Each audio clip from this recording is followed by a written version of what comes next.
It's not you. It's the ones that hurt me. And I just can't afford to be hurt again. Hello, my name is Leo.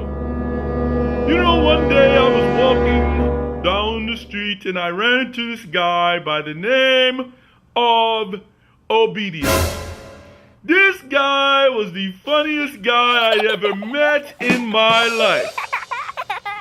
So me, Mr. Leo, took it upon myself to tell him that I would turn my head. So I turned my head in shame.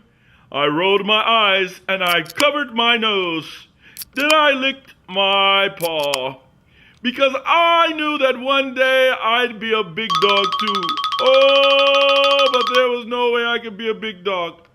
So I wagged my tail and I licked my lips and I yawned because I was sleepy.